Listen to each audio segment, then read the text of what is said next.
مجھے معلوم ہو رہا ہے کہ یہ سب کچھ ممکن ہو سکتا تھا۔ جو ان کی نظروں نے دیکھا تھا، جو مجھے خواب میں دکھایا گیا،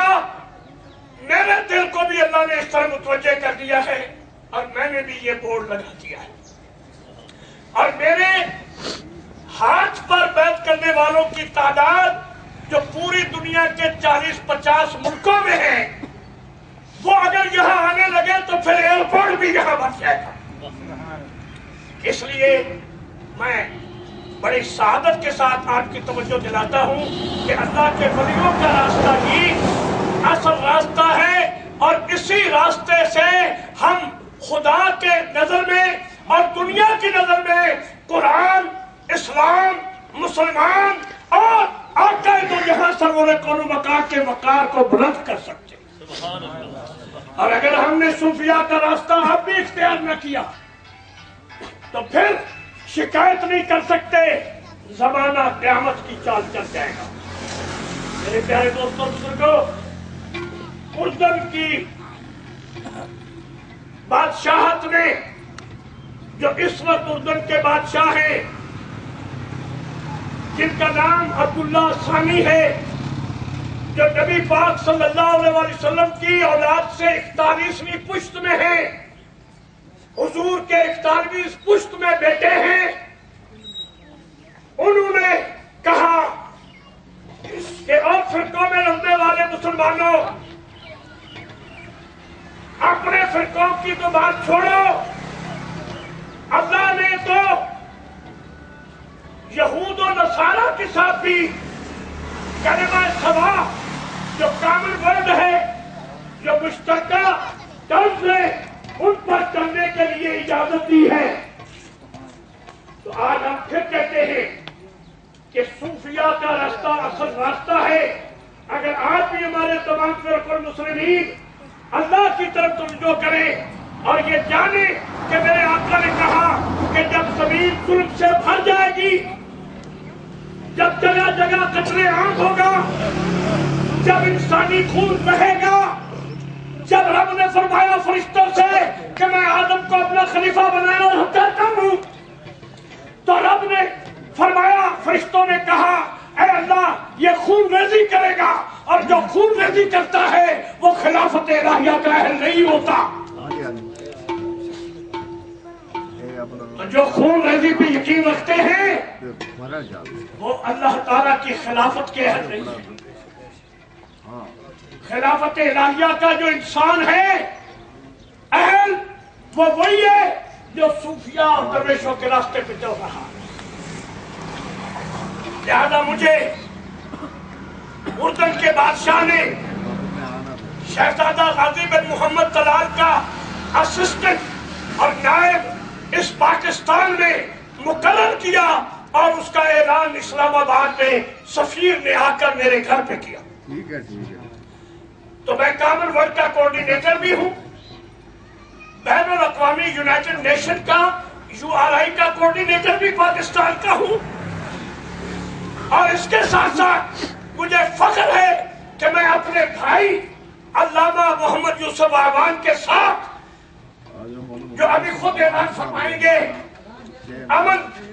قومی امن کمیٹی میں بھی ہوں، اور اس کے علاوہ خدا کے فضل سے جماعت المومنین الصوفیہ، جو خدا کے سارے نبیوں، سارے ولیوں اور سارے صوفیہ اور سارے فرشتوں اور ساری کتابوں میں ایمان رکھتی ہے، اس کا مجھے اللہ تعالیٰ نے پہلا مرکزی امیر عدالت بنایا۔ اب میں کہتا ہوں کہ ہم جب کلمہ پڑھائیں گے امن کے لیے تو یوں کہیں گے، اے میرے آقا صلی اللہ علیہ وسلم، آپ نے ہمیں حکم دیا کہ جب زمین بھر جائے گی ظلم سے، تو اب اس سے بڑا ظلم کون سا ہوگا؟ اور مسلمانوں، ہاں بتاؤ کہ جہاں مسجدوں کی دیواریں انسانی خون سے آلود ہو جائے، جہاں دارالعلوم کی صفحے انسانی خون کی بکروں کے خون سے بھی زیادہ فراوانی سے بہا ہوا ہو،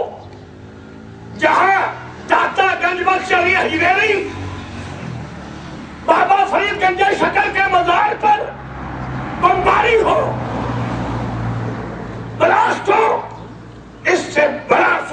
زمین پر اور کیا ہوگا؟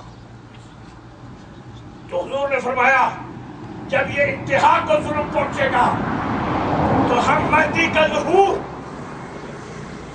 اور مسیح کے نزول کا وقت لے آئیں گے،